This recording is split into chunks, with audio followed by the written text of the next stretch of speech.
সমস্যা আপনাদের আসলে ওইটা না, সমস্যা হলো আপনারা যে দেশ খাওয়ার জন্য এরকম গুগুর ফাঁদ ধরে বসে আছিলেন, সেই ফাঁদ বাংলার মানুষ ভেঙে দিয়েছে। এইটাই আপনাদের সবচেয়ে মাথা ব্যথার কারণ হয়ে দাঁড়াইছে। কি করার চেষ্টা করেছিলাম আর কি হয়ে গেল, কথা বুঝতে পেরেছেন?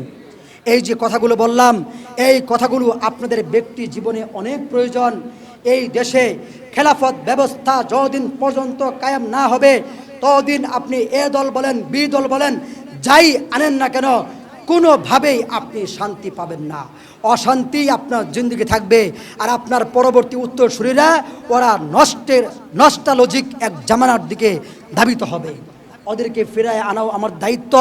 এই জন্য আমি সবসময় দেখি আপনি এলাকার সব পোলাপান ঘোরাফেরা করে, যখন যেটা আমি যেখানে পাই আমি তখন ওই বলি, এই তোরা কী করস, বই নিয়ে পড়াশোনা কেন, বই নিয়ে পড়াশোনা করস না কেন, আমি সবসময় বলি। ওদিনকে একটা বলে, হুজুর এখন তো আসরের পরে, এখন তো খেলার সময়, এখনও বই নিয়ে বমু। পোলাপান সবসময় বলি তো বই, খালি বই নিয়ে বসতে বলি। পোলাপান ওদিকে রাগ হয়ে কয়, হুজুর এখন তো আসরের পরে, এখন তো খেলাধুলার সময়, এখন কি বই নিয়ে বমু নাকি? তো যাই হোক, কেন বলি যে এদেরকে যদি আপনি মোবাইলের ভিতরে ফেলে দেন, এদেরকে যদি আপনি নষ্ট করে ফেলেন, আপনি হাজার হুজুরের ফু ফা দিলেই এরা ভালো হয়ে যাবে? হুজুরের ফু ফা এনে কাজ হবে না। ফু তো সেখানেই কাজ হবে যেখানে সব ঠিক, আরেকটু বাকি রয়েছে, হুজুর ওইটুকু ফু দিয়ে আগায় দিবে। কিন্তু আপনার সব ঠিক, হুজুরের ফুতে কিছুই হবে না। এই জন্য এই বাচ্চাদের দিকেও আপনারা ভাবেন, সব বাচ্চাদের হাতে মোবাইল তুলে দিবেন না। কি তুলে দিবেন? এই জালেম সরকার সমস্ত স্কুল কলেজদের ছাত্রদের হাতে মোবাইল তুলে দিয়েছে।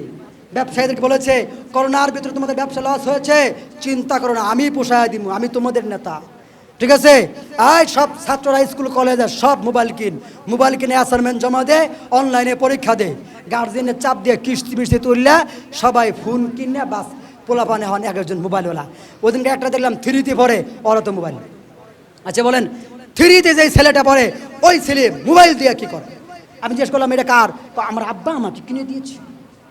আর আব্বা, আপনি বলেন ওই বাবা ওই ছেলের মঙ্গল কামনা করেছে? মঙ্গল কামনা করে নাই।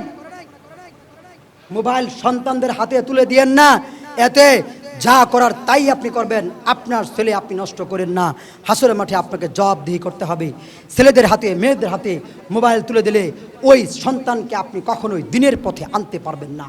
আল্লাহ তাআলা আমাদের সন্তানগুলোকেও